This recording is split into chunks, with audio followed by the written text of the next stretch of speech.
Well folks, how the hell are yous? Tonight we have a special one for yous. Tonight we've got a teardown video on a Kitchenaid Artisan. Now, ain't your everyday power tool, but power tool nonetheless. It's just this one's for a kitchen. You're probably wondering, why a Kitchenaid? Very simple. Actually, this is my Kitchenaid. I just actually bought this myself. Wanted one of these for a long time, but could never get them at a good enough price. Very expensive. They're very good, but very expensive. Finally seen one a good deal, so decided to treat myself. As soon as I bought this for myself, I thought I would also do a teardown video on it, show the insides of her from new. Not just for no reason, I actually wanted to see how the speed control is set from the factory, because I actually have one or two of these coming on for repair shortly. One of them has a speed control issue. I just wanted to see how the actual speed board is mounted on the board from the factory, exactly where it's set to, because this is position sensitive. So that's what we're going to do tonight. We're going to unbox this, completely dismantle it, see how it's actually set up, and rebuild it again.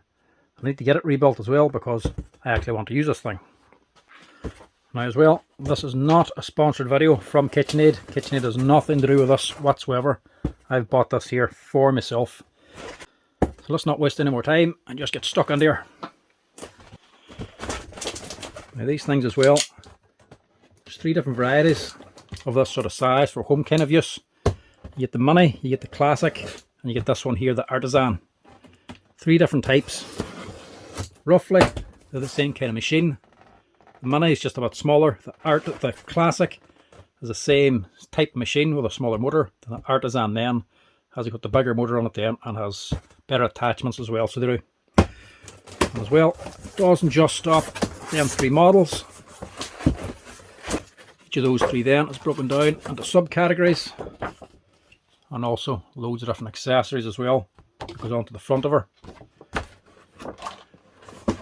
And then after them three categories, each one has broken down into subcategories again on the Kitchenaid website, so you can pick different colours, you can pick different accessories, you can go for the white ceramic ones or the stainless steel ones, different types of bowls. Of course, the more refined you go, the more expensive they become. Turn off that fluorescent light for now because she's blinking.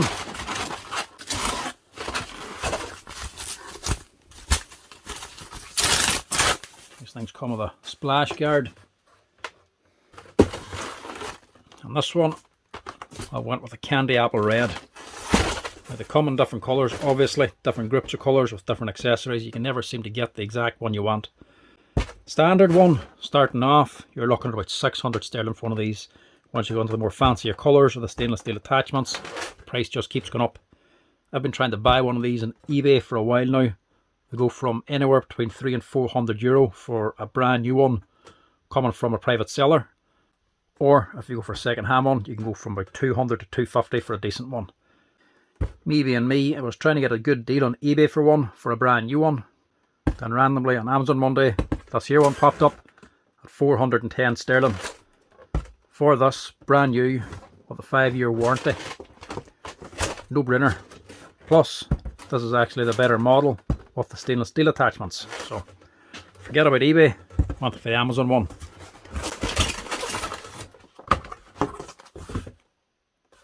It's an instruction manual or a book.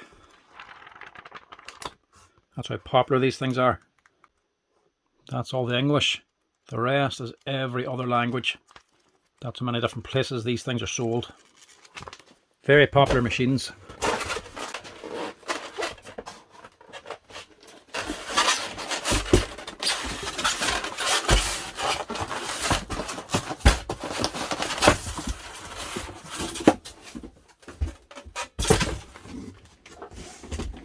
And they're not light.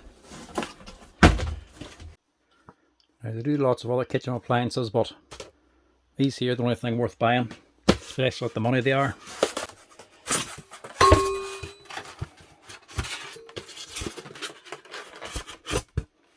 This one came with stainless steel attachments. The standard one is just steel with a white powder coating on it. Fine for most applications, but if they get a knock or they bang, if they don't have it set up right, the coating can chip. Of course, that goes onto your food mix.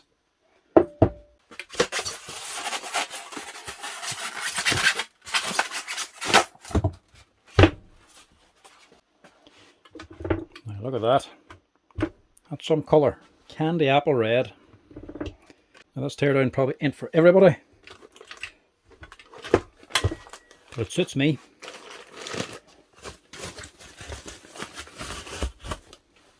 You get your stainless steel whisk as well.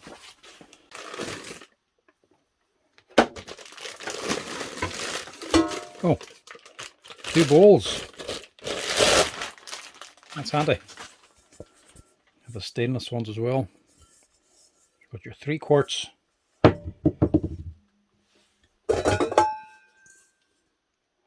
Your 5 quart. This one obviously has a handle on it.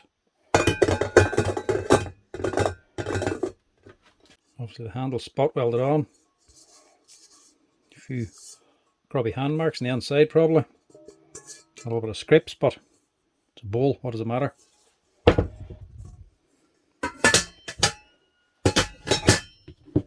The main thing is the mixer itself. Obviously we're used to seeing older ones and hearing older ones that are getting repaired. It's actually nice to see what they actually sound like brand new out of the factory.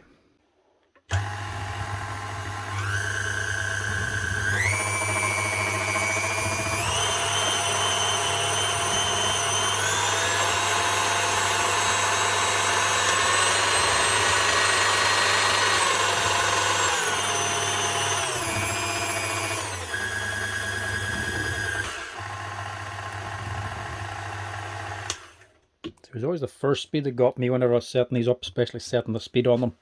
First always sounded a little bit gritty, which by the sounds of it, they always do, even when brand new. So that's sort of a gritty sort of juttering sound.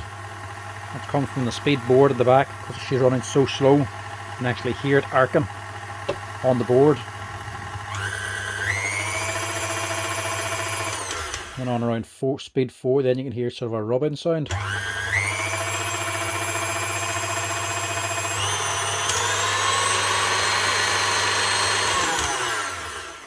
That's probably just more the gears actually breaking in. Now, no longer has a little spring up here actually. That was done away with, I think. But I think you can actually buy it as well, and I might actually put that on a later date, because they are better holding the attachments on. And these attachments in stainless, they are heavy, and that is a solid block stainless there. These ones here as well, they're some weight.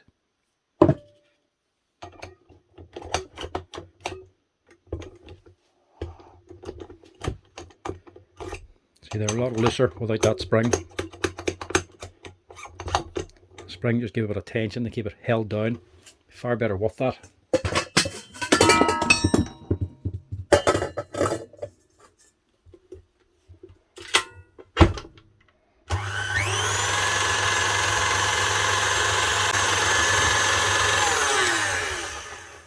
Running from new, this isn't touching at all. You can actually see the bowl itself isn't a round bottom, it's actually cone shaped here. That's to allow the beater to actually get all the way around the edge and doesn't leave anything in the middle. So whenever she's running, she's getting around that bowl without touching at all.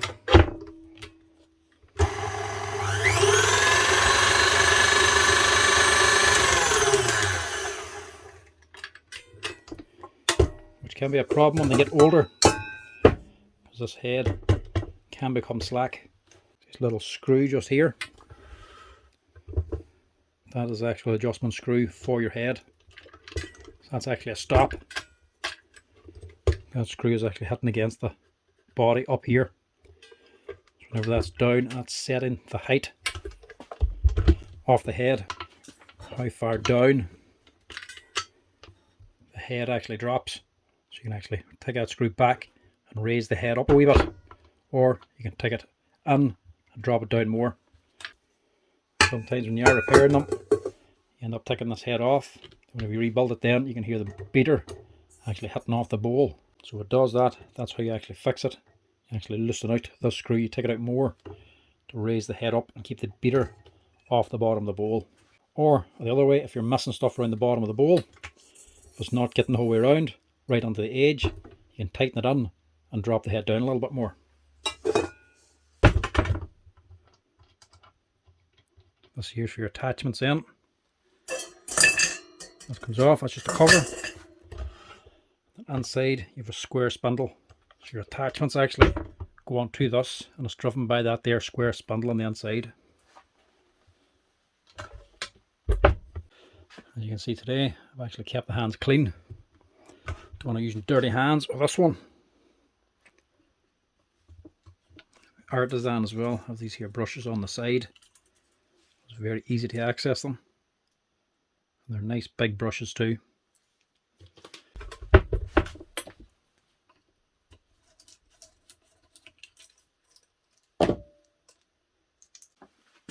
Now this is the main thing I want to see.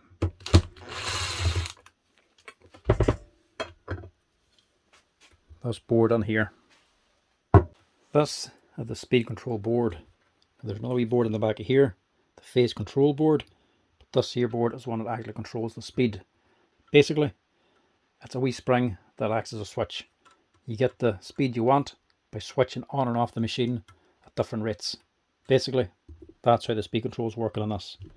So there's a counterweight on the armature, and here, as that gets up to speed, the weights pull out, and the actual counterweight moves in and out. So the motor is actually trying to run fast, but every time it gets up to a certain speed, the counterweights are actually switching this here off, causing it to slow down again. Once it slows, makes contact again, tries to run. So that's why in speed 1 you can hear it sort of juttering sort of sound. That's because it's literally switching itself on and off repeatedly to get that low speed. Then as you go up through the speeds, the counterweight is going further back, giving this more tension, and it gets to get to a higher speed before switching off again. So it's basically just changing the frequency at which the machine switches on and off. But this is position sensitive, which is on 2 screws, on 2 nuts, with springs as well. And if you don't set these right, you don't get the right speeds. There's another wee screw down here as well. So what I want to know is exactly where they have these from the factory. So this is the stuff I know people and myself will want to know. So from the back of the screw to the board is exactly 5mm. Same as here.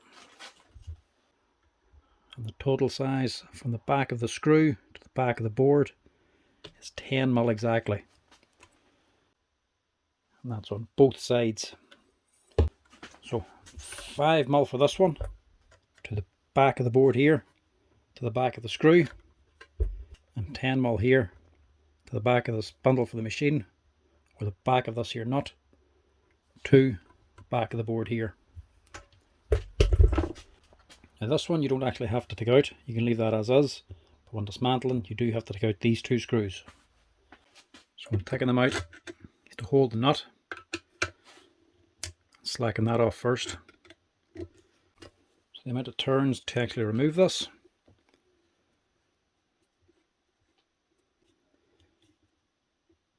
$13 exactly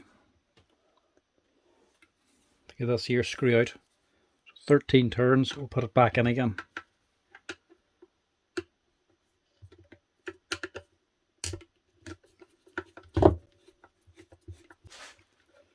Now wiring isn't a problem, they're all marked. Everything has letters after them to tell you where everything goes. So down the bottom,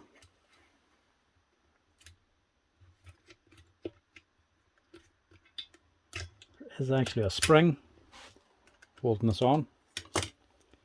This boy here. And that will spring inside the machine if you let it go. You can fish it out again, but if you want, you can also put a little bit of cloth or something onto it, just to catch it if you're only just changing the board. But we're strapping this whole thing down, so might as well just let it go.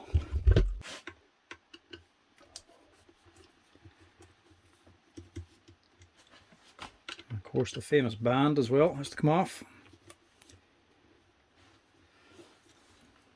2 screws hold the Kitchenaid band on.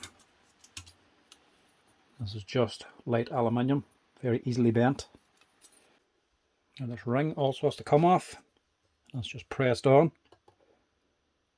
Just the edge of a flat screwdriver and the handle of another one. Just give it a little tap.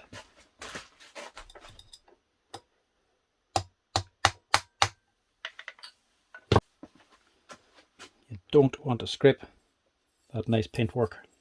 It's just pressed on a little bit, it's not overly tight. Get this off, pin in the centre. Again, to get the pin out, flat screwdriver, tap it with another. Again, try not to chip that paint.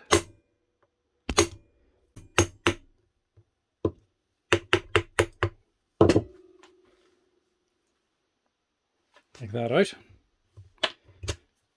And this head should slide out.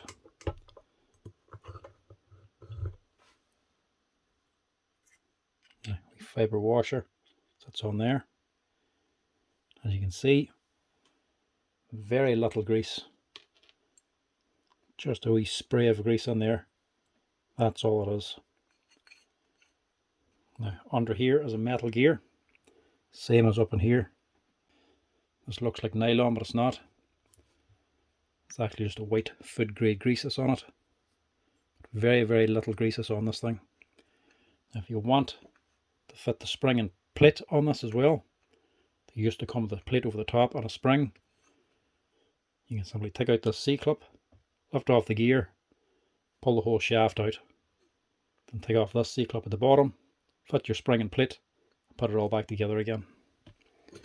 Might do that at a later date.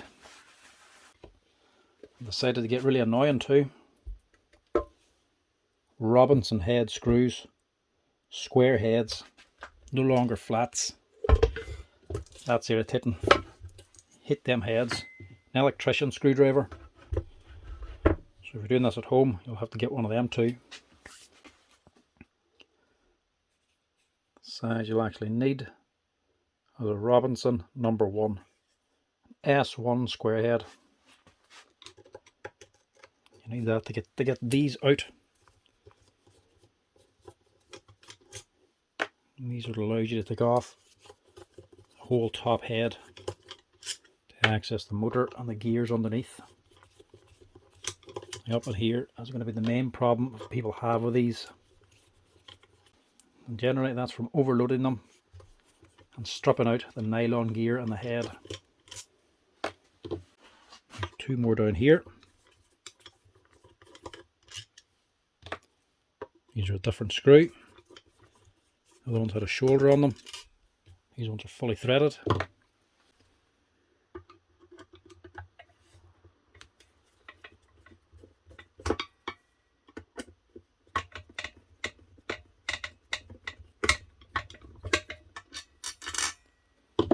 It's funny, not all of them have washers.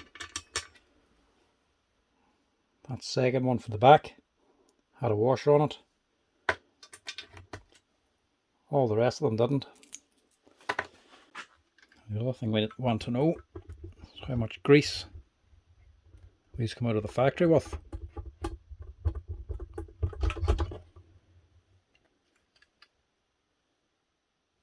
Surprisingly, not as much as I thought. Just looked like a squirt on 2 locations basically. In the head, one up in this drive gear, one over in the armature actual worm gear. Even the bronze bush up on here for the spindle, it actually looks bone dry. Doesn't seem to be getting any grease at all. The head then, good dollop up in the main gears. So the actual armature sitting here, the motor, that worm gear comes across here and meshes onto this here gear. So all the gears in this thing are metal apart from this one. This is a nylon gear.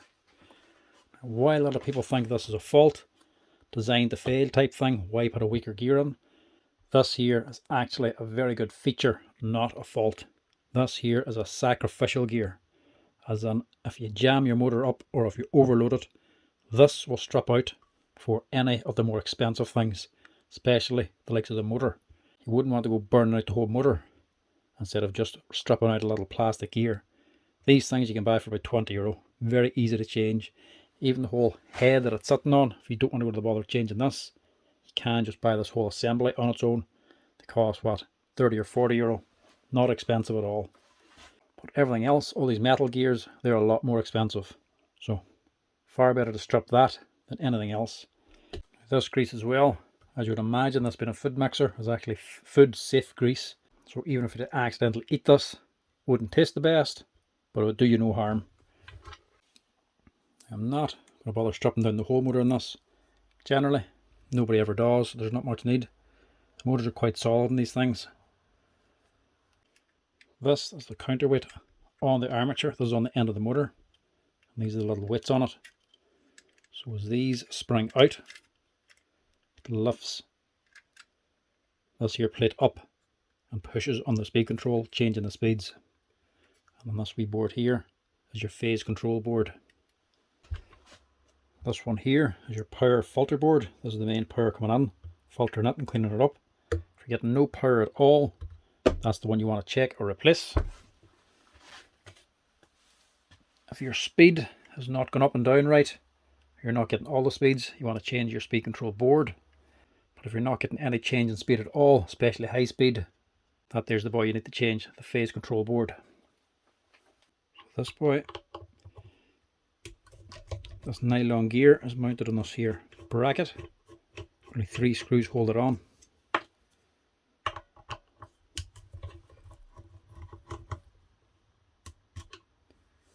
I want to try and keep this grease if I can.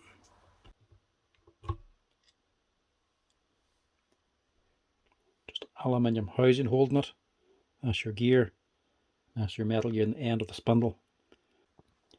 Change that gear on its own. There's actually a little roll pin in here. Just there, little steel pin. Knock that pin out. That frees the gear. You can actually pull the spindle out and replace that gear then. That's how you change it on its own, but you can also just replace the whole thing together as well. Down here, the end of the spindle, little rubber o-ring. You can take your whole shaft out.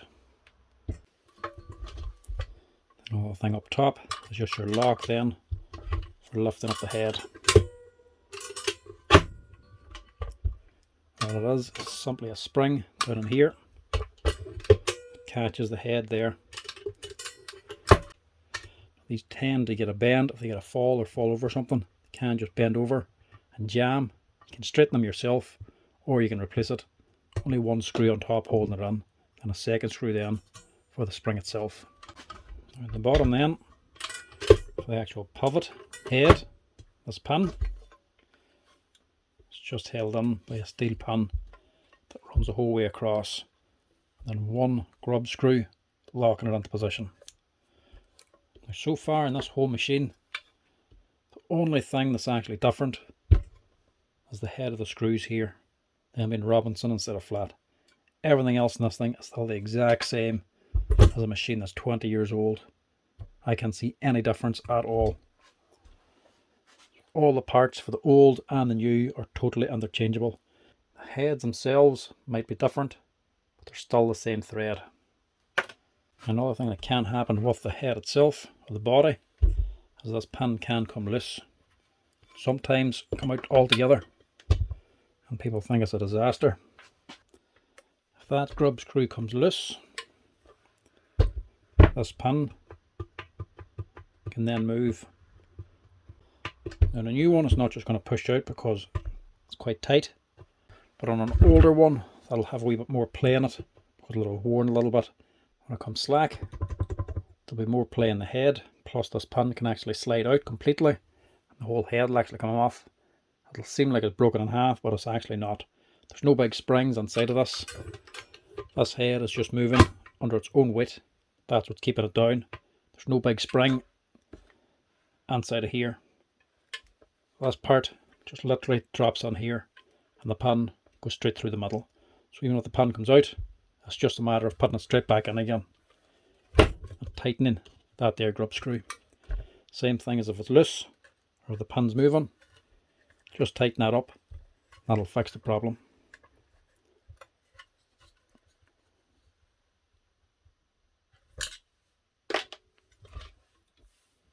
But I have to say, for an old style machine, you haven't actually changed anything that I can really tell. Nice, simple design and reliable. Plus, very repairable. There's loads of these still out there being used every day, 20 years old and brand new. So there's loads of spare parts available for them. Second hand, genuine and copy. And rebuilding these is as simple as taking them apart. For this gear, just make sure this little fibre washer's on the bottom. Get a wee bit of grease on that, doesn't need much. The gear itself slides, and it's on a steel pin here for locking it. That's another thing that can go. That wee pin can shear. Rarely, but it can happen. That's just sliding into the gear down here. That's what's actually locking it on. It's not a press fit. That goes on there. Your nylon gear assembly goes on top then. It's actually centered in these two steel pins. So there's no guesswork in putting this on.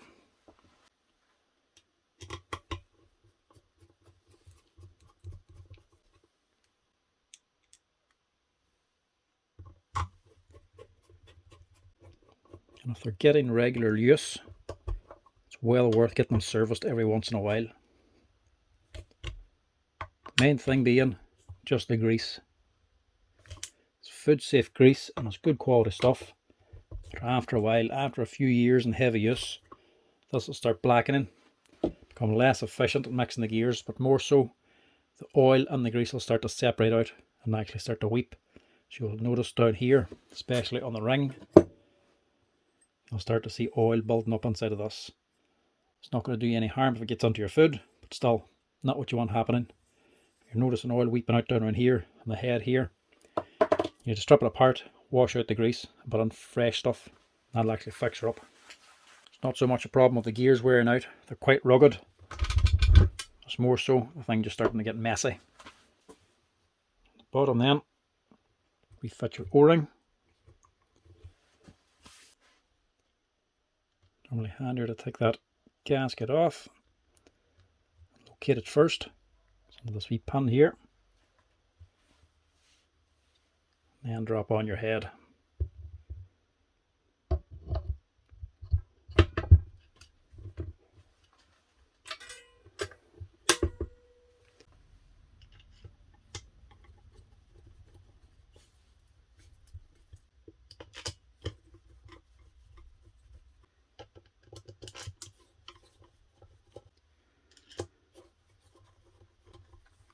Now, like I say, I have another one of these coming in with the speed control problem.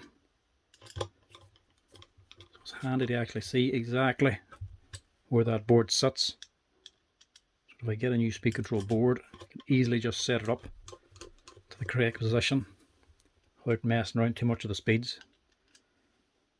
Because sometimes you have to do a little bit of fiddling with it to get the speeds just right.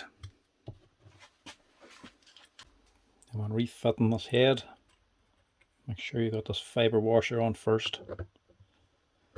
And the head just pushes on with a wee twist. Goes up into place. Now the hole in the spindle might not line up perfectly. The spindle might not drop in completely. Just stick an Allen key or something on first. Get the two of them lined up, then you can just drop on the pin.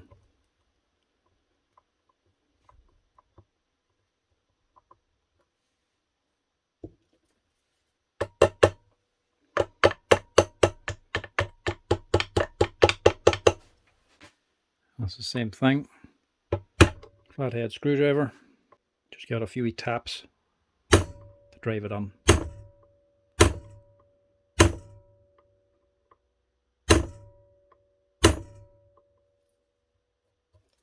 One more.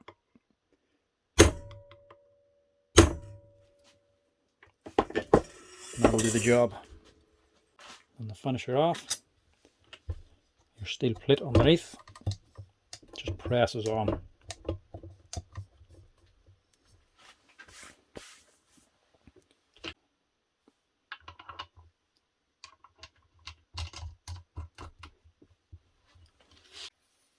Band then just wraps around.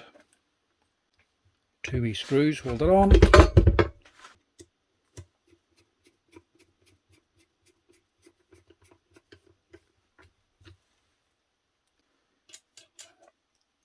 And your band as well is slightly concave.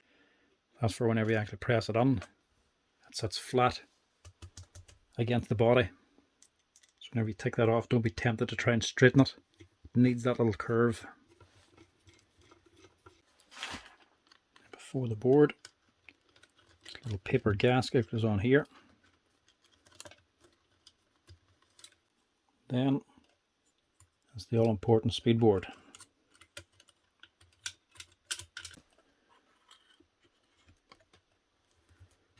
I still have the spring sitting here.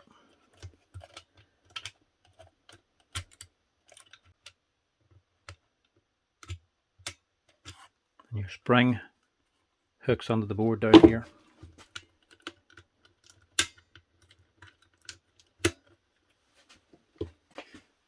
Then we can count the same amount of turns, put these back in again.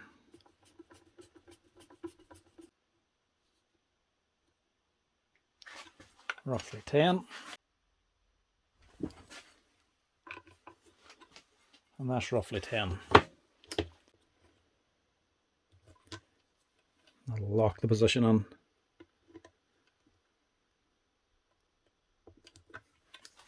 And all the wires then on the board are all marked. Black on the bottom and white. Blue up here. Black.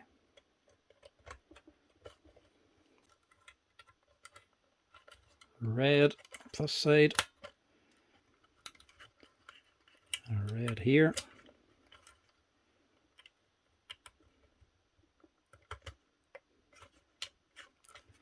White on the bottom.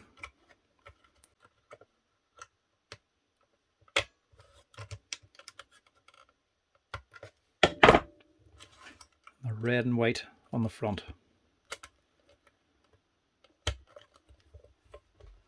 Now the brushes themselves, fancy wee holder, little brass cap with a spring, little brass insert for taking this spring. That's insulated completely from your hand, just in case you're holding the top when she's running. Spring itself, or the brush itself, isn't perfectly square. There's a cut out of one side. That is to match a wee notch on the actual brush holder, so these have to go on the right way around. So on this one, the notch is to the back and at the bottom. Obviously it's the same brush holder being used on both sides. So one exactly like this here has actually been flipped and put on that side. So that little notch will be in a different location. It'll be on the top instead of the bottom. Both will be to this side. On this side, that little notch is to the top and at the back. It's just that if you don't know that, you put the brushes on, once you go to switch it on, it won't actually run, because the brushes won't be touching the armature. They'll actually be just sitting on that little brass piece on the brush holder, not letting it get on. So they have to be the right way around to go the full way in. Now, before we put the back on, we'll test the speed.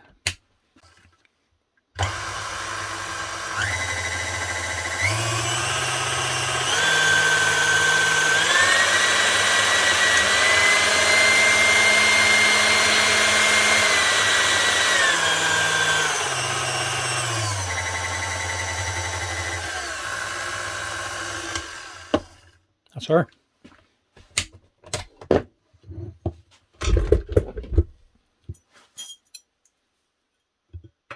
All back together again and ready for work.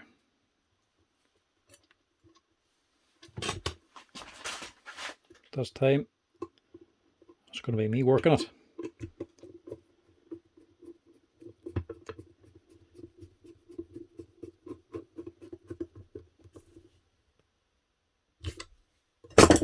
I like to tinker in the kitchen as well as in the workshop.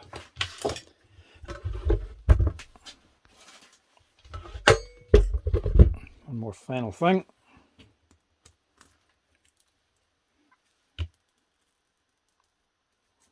Get the nice shiny label out.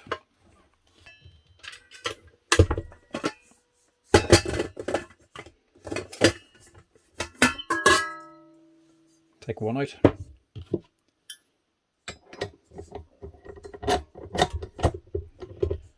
Really don't like the way that spring's missing now. That just seems wild floppy.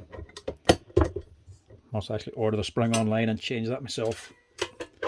Much prefer the spring on it.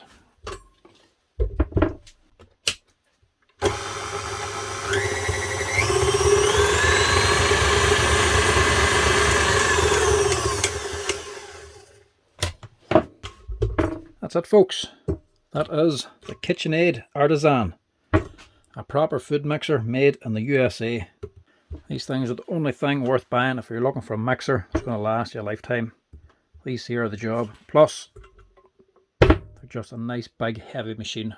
They're not going to be jumping all over the counter whenever you're using them. They're built for the work they're doing. And the main tip I would give anybody that has one of these or is looking to get one, or they just don't want to strip out that nylon gear, as if you're ever mixing something heavy or thick, is to not go up the speeds too quick. If you're mixing something like dough and you just whack up through the speeds while fast, it's too much of a load on the motor. The motor will do all the work, but the beater can't get moving. It's just too much resistance, and it'll more than likely strip out that nylon gear in the top. Not the first time, but if you keep repeating it over and over again, it's going to eventually strip out. Go up through your speeds gently whenever you're mixing something heavy like dough. Go to 1, then 2, 4, 6, 8 and 10, one step at a time, giving it a little bit of time to mix before you go up to the next speed. That way you're getting your batter or material moving, so whenever you go up to speed again, it's not as much of a load on the motor or on that nylon gear. That is the number one tip I could give you if you're using one of these things. That's the main thing that strips out that gear, going up through the speeds too quick. Take it up slowly, it'll not be a problem. That's it, folks. That's her. That is a brand new Kitchenaid Artisan food mixer. That is what they're like straight from the factory. That's what they're set up as, and that's how you actually dismantle them, put them back together again. These things are the exact same design as they were 20 years ago. Only a few little minor details changed, like the screw heads, and also on the back of the cover the little hooks are gone for hooking it down onto. Now it's just a screw on top holding it. But everything else, basically the exact same. I would say they're well worth the money, especially in the long run, but it's that initial purchase that's the problem. Very expensive to initially buy, but in my eyes, well worth it, especially when you get the colour you want. I'd rather the green, but I'll stick with this one for the price. Anyway, folks, thanks for watching. Hope you enjoyed it. I'm off to make something now.